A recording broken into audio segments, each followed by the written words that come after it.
Congratulations, we decided to take your country to the European Union. I'm sorry. Wow. ካብ ኮሜድያን ናብ ኮማንደር ካብ ተዋሳኣይ ናብ ኣዋግኣይ ካብ ልብ ወለዳዊ መራሒ ናብ ሓቃዊ መራሒ ካብ ናይ ታሪክ መምህር ታሪካዊ ፕሬዚደንት ክኸውን ዝበቕዐ ጉዕዞ ህይወቱ ፊልሚ ንሱ ድማ ዳይሬክተርን ተዋሳኣይን ዝመስል ብፖለቲካዊ ቅልታቱን ኣሽሙራትን ዝፍለጥ ዝነበረ ናይ መድረኽ ሰብ ሃንደበት ፖለቲከኛን ናይ ሓንቲ ሃገር መራሕን ክኸውን ክኢሉ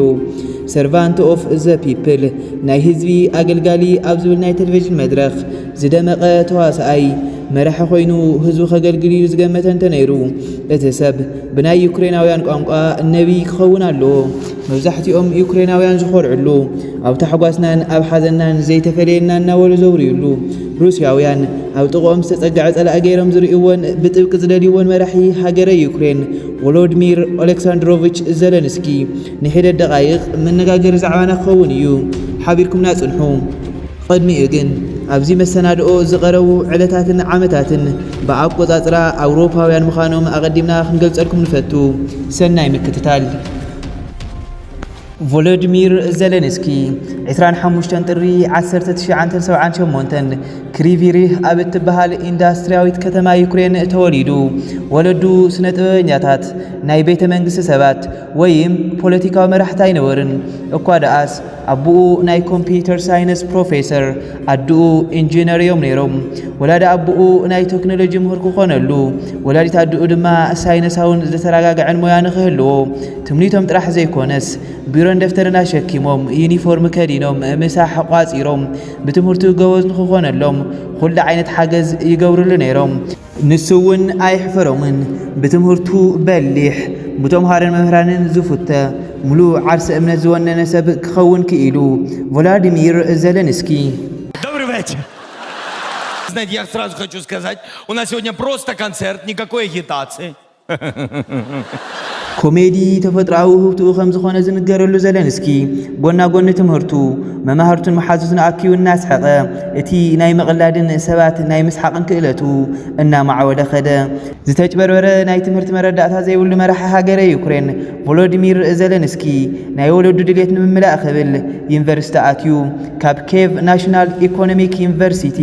ብ1997 ናይ መጀመርያ ድግሩ ብሕጊ ረኺቡ ይኹን እምበር ኣብ ናይ ቲያትር መድረኽ ዝዓበየ ኣእጋር ናብ ናይ ቤት ፍርዲ ኣዳራሽ ክመላለሳ ከምኡ እውን ንግሆ ተላዒሉ ናይ ቀልዲ ድርሰት ዝሽምድድ ዝነበረ ኣእምሮ ናይ ሕጊ መጻሕፍትን ዓንቀጻትን ክሽምድድ ኣይፈቐደሉን ብሕጊ ተመሪቑ ዝረኸቦ ድግሪ ንቤተሰቡ ረኪቡ ናብቲ ካብ ቁልዕነቱ ጀሚሩ ሒዝዎ ዝዓበየ ሞያ ኮሜዲ ኣተየ I'm so happy. Yes. Thank you very much, all the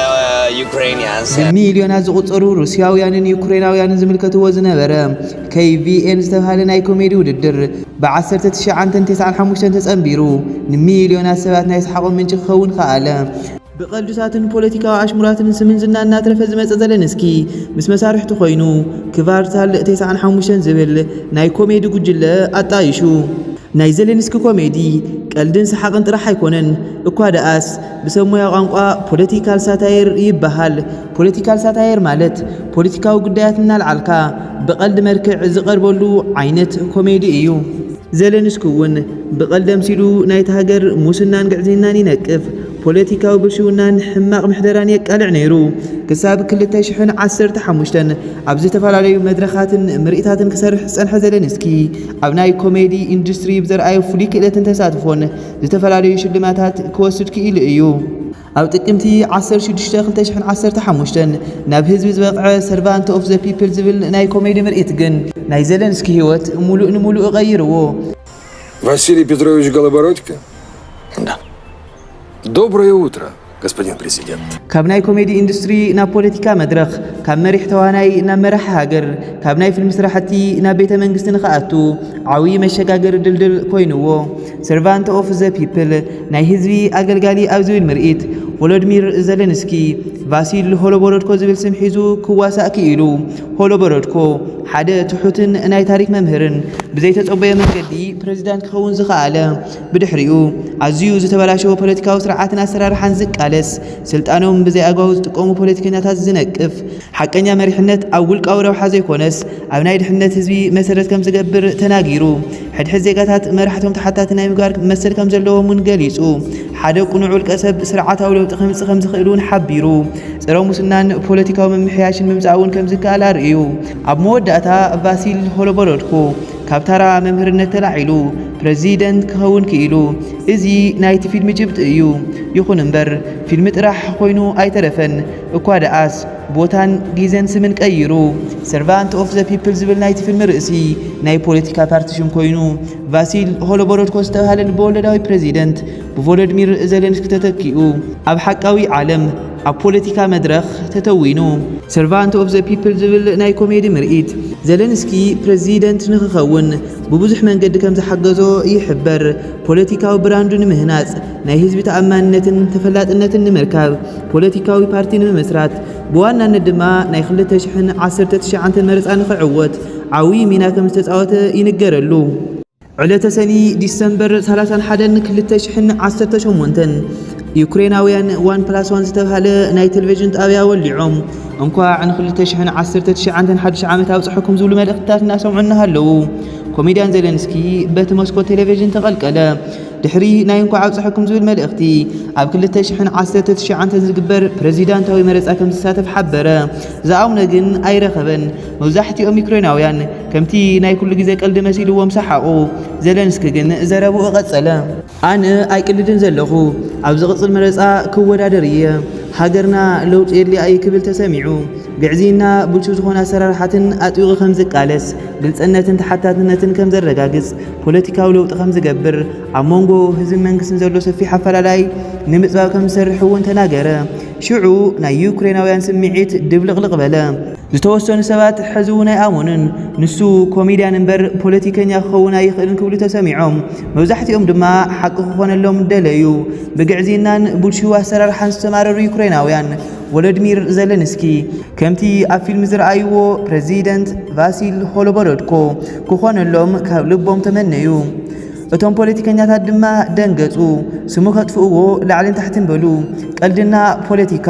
ትወናና መሪሕነት ድርሰትና መንግስትነት ከብድን ሕቆን እዮም ምባል ጀሚሮም ናይ መሪሕነት ይኹን ናይ ፖለቲካ ልምዲ ከም ዘይብሉ ብተደጋጋሚ ተናጊሮም ብርግጽ ኣይተሰሓሓቱን ቮሎዲሚር ዘለንስኪ ናይ መድረኽ ሰብ ናይ ፖለቲካል ሳታየር ኮሜድያን እምበር ናይ ባዕሉ ፖለቲካዊ ስነ ሓሳብ ዘለዎ ፖለቲከኛ ኣይነበረን እንተስዒሩ ግዕዚና ከም ዝቃለስ ግልፀኝነትና ተሓታትነት ከም ዘስፍን ፖለቲካዊ ለውጢ ከም ዘምጽእ እምበር እታ ሃገር ዝመርሐሉ ፍኖተ ካርታን ዝኽተሎ ፖለቲካዊ ኣይዲዮሎጂን ኣየነፀረን ዝኾነ ኮይኑ እቲ ቅድመ 4 ዓመት ናብ ህዝቢ ዝበቕዐ ሰርቫንት ኦፍ ዘ ፒፕል ዝብል ትንቢት ዝመስል ተውኔት ክፍጸም ግድን ኮይኑ ቮሎዲሚር ኣሌክሳንድሮቪች ዘለንስኪ ብልዑል ድምፂ ተዓዊቱ መበል ሻድሻይ ፕሬዚደንት ሃገረ ዩክሬን ኮይኑ እቲ ልበወለዳዊ ገጸ ባህሪ ተላቢሱ ናይ ሃገሩ ፖለቲካዊ ሕመቕ ብኣሽሙር ዝነቅፍ ዝነበረ ተዋናይ ሕዚ ኣብ ፖለቲካ ዓለም ኣብ ናይ ፕሬዚደንትነት ቦታ ፖለቲካዊ ስልጣን ሒዙ ፖለቲካዊ ውሳነ ክውስን ጀሚሩ чтобы они чувствовали себя украинцами. Они не чужие, вони наши, вони украинцы. ኣብ ናይ መጀመርታ መዓልቱ ዝተፈላለዩ ውሳነታት ምሕላፍ ጀሚሩ ናይቲ ሃገር ፓርላማ ከም ዝብትን ብሙስናን ብልሹናን ዝጥርጠሩ መራሕቲ ከም ዘባረርን ሰርቫንት ኦፍ ዘ ፒፕል ካብ ዝብል ፖለቲካዊ ፓርቱ ንህዝቢ ዘገልግሉ መራሕቲ ከም ዝሸውምን ሓቢሩ ብተወሳኺ ድማ ኣብ ዶንባስ ዝተባሃለ ምብራቃዊ ቦታት ሃገር ዝካየድ ዝነበረ ኩናት ጠጠው ከም ዘብሎን ክሬምያን ካልኦት ብሩስያ ዝተተሓዙ ቦታታት ናብ ዩክሬን ንምምላስ ምስ ሩስያ ድርድር ከም ዝጅምርን ገሊጹ ይኹን እምበር ናይ ፕሬዚደንትነት ህይወት ከምቲ ዝሓሰቦ ኣልጋ ብኣልጋ ክኾነሉ ኣይከኣለን ቀልድን ሰሓቕን ዝፈቱ ዝነበረ ሰብ ናይ ዩክሬናውያን ሓዘን ክሰምዕ ጀሚሩ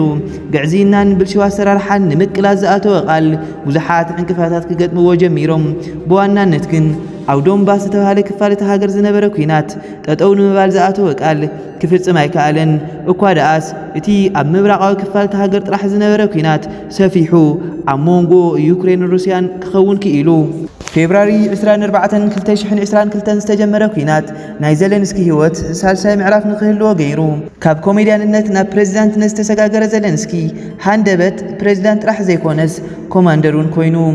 ቭላድሚር ፑቲን ዝተባሃለ መራሒ ሃገር ሩስያ ዘለንስኪ ቀላድ እምበር ፖለቲከኛ አይኮነን ሃገር ናይ ምምራሕ ልምድን ፍልጠትን የብሉን ዩክሬን ናይ ኔቶ አባል ንምግባር ዝኸደ ዘሎ ኽያዶ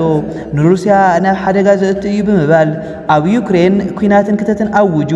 ርእሰ ከተማት ሃገር ኬቭ ብምሳኤላት ሃርኪቭ ብቦምብታት ኦዴሳ ብድሮናት ድኒፕሮ ብሮኬታት ዶንባስ ብታንክታት ሩስያ ክድብደባ ጀሚረን ሽዑ አሜሪካ ዘለንስኪ ካብ ሃገሩን ክወፅእ ሓተተቶ ንሱ ግን ኣነ መሳርሒ ዘድልየን እምበር ካብ ሃገር ዝወፀሉ መጓዓዝያ ኣይኮነን ክብል መሊሱላ ናይ ሩስያ መራሕትን ናይ ፕሮፓጋንዳ ሚድያታትን ዘለንስኪ ካብ ሃገር ከም ዝወፀ ዝተፈላለዩ ዝተሰሓሓቱ ሓበሬታታት ምስርጫው ጀሚሮም ንሱ ግን ለይቲ ቪድዮ እናተቀረፀ ፓርላማ ኣኪቡ እናዘራረበ ኣብ ቢሮ ኣትዩ ስርሑ እናሰርሐ ካብ ሃገሩ ከም ዘይወፅእን ብተደጋጋሚ ሓቢሩ ኮሜድያን ኮይኑ እናስሓቆ ዝነበረ ህዝቢ ፕሬዚደንት ኮይኑ በወረርትና ክሪኦ ክኢሉ ግን ኢዱ ኣጣሚሩ ኮፍ ኣይበለን ሃገሩ ንምክልኻል ህዝቡ ካብ ተኣትይዎ ዘሎ ናይ ኩናት ዓዘቕትን ምውፃእ ብሓፈሻ ህልውና ዩክሬን ንምርግጋጽ ስላቫ ዩክሬንያ ክብሪ ንዩክሬን እናበለ ፈቃዶ ግንባራትን ናይ ዲፕሎማሲ ኮሪደራትን መዓልታዊ ውዕልኡ ገይርዎ ካብ ዩናይትድ ስቴትስ ናብ ዩናይትድ ኪንግደም ካብ ኢጣልያ ናብ ሳውዲ አረቢያ ካብ ካናዳ ናብ ፖላንድ ካብ ፈረንሳይ ናብ ጃፓን እናተጓዓዘ ዲፕሎማሲያውን ወታደራውን ሓገዝ ንምርካብን ኣብ ልዕሊ ሩስያ ማዕቀብ ንምግባርን እናሰርሐ ይርከብ ሓደ እዋን ንመራሕቲ ሕብረት ኣውሮፓ ዝተናገሩ ንግግር ግን መብዛሕቲኦም ዘለንስኪ ቀልደኛና ፖለቲከኛ ጥራሕ ዘይኮነስ ናይ ዓላማ ሰብ ከም ዝኾነውን ዘረጋግጽ ይኽእሉ ይስምዑ ዘለንስኪ ከምዚ ይብል ምናልባት ድሕሪ ሕዚ ብህይወት ዘይክትረኽቡ ትኽእሉ ኢኹም ዝገበርኩምልና ሓገዝ ብጣዕሚ ነመስግን ሕዚ እውን ካብኡ ንላዕሊ ንኽትሕግዙና ይላዎ እዚ ቃል እዚ ዘለንስኪ ምእንቲ ሃገርን ህዝቡን ናይ ህይወት መስዋዕትነት እውን ክኸፍል ከም ዝኽእል ዘመላኽት እዩ ግን ናይ ቮሎዲሚር ዘለንስኪ